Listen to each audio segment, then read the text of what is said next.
You may wonder why I would highlight the NIH strategic plan. Well, it's because we haven't had one before, and I had the privilege of leading the group that put this thing together a few years ago.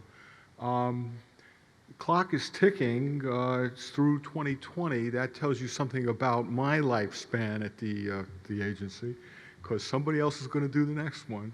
And again, this was also alluded to earlier with emphasis on bucket 4 on authentication.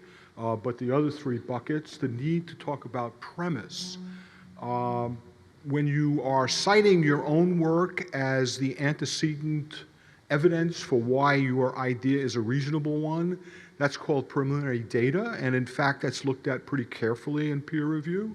But if you're citing somebody else's work, not so much. And what if you're citing my work and my work isn't so strong, and it is on that shaky premise that you're writing a grant application? So this sort of turns the tide. The scientific premise needs to be looked at. The design, of course, we've heard a great deal about, as have we heard about variables. Was the firm understanding that this is a team sport, that we all have to do this in order to succeed. Now, the Congress has gotten interested in this, and I don't want to bore you with the law and all this other stuff, but welcome to my world. You know, we have to think about these things very, very carefully. And Section 2039 told us to create a working group of the advisory committee to the director of NIH, and indeed, that has been done. Mike Lauer has done yeoman's work with this, together with Russ Altman, who is his co-chair, and they have been working to articulate and outline the approach to furthering our policies in this space. The timeline for doing this is displayed here, and indeed, we have to send a report to Congress. So that's an important question, but it's not just it's not a silly question. It can be a serious question, because the United States Congress is asking questions about what types of information should we pay for. And now here's where things get interesting, because we can say, well, there's this frivolous information, of course they shouldn't pay for it. But this morning we heard that maybe there are doubts about the replicability and other important products of many scientific types of information. So the question about what should we pay for and should we trust you now become a little more real, right? And so what we have in our culture is a crisis of credibility. Who can we believe? And of course, it filters in all kinds of decision making, but it affects us too.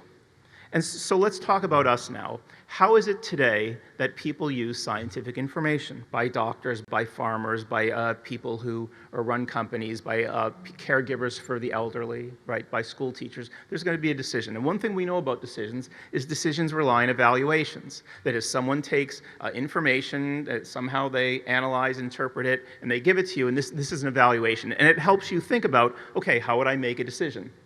Evaluations are necessarily based on the past.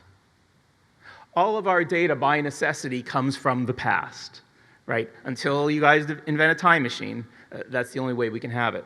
So that's interesting. So now, even if we want to understand the present and the future, we're trying to figure out, well, which of these evaluations are most relevant? At NSF, open science is a totally open conversation. There is great interest in it. Today, NSF is really focused on broad, collaborative, interdisciplinary and cross-disciplinary work. You may know about the Big Idea program that really tries to bring scholars from all areas together, have very dynamic leadership, France Cordova, and people are thinking dynamically about the conversation we're having today. So NSF is a government agency, and so we do have a mission, and so everything we do in the open science context has to be mission consistent. So our mission is to promote the progress of science, to advance the national health, prosperity, and welfare, and to secure the national defense. It also says "and other things," but people forget that. There it is. In terms of the policies, a big focal point for our current policies is what's called the Holdren Memo. Okay, so the Office of Science and Technology Policy in 2015 asked all large federal agencies to develop an open access policy, gave them time to do it, gave them some general guidelines. And so our current policy is really built off of the Holdren memo. What are these policies? The most detailed part deals with publications.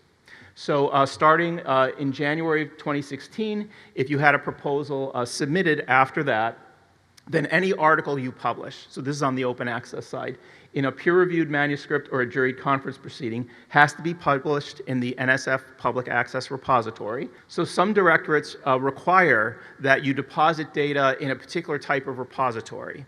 Others are looser, and just from NSF's perspective, if you're asking, well, why can't you just have one rule?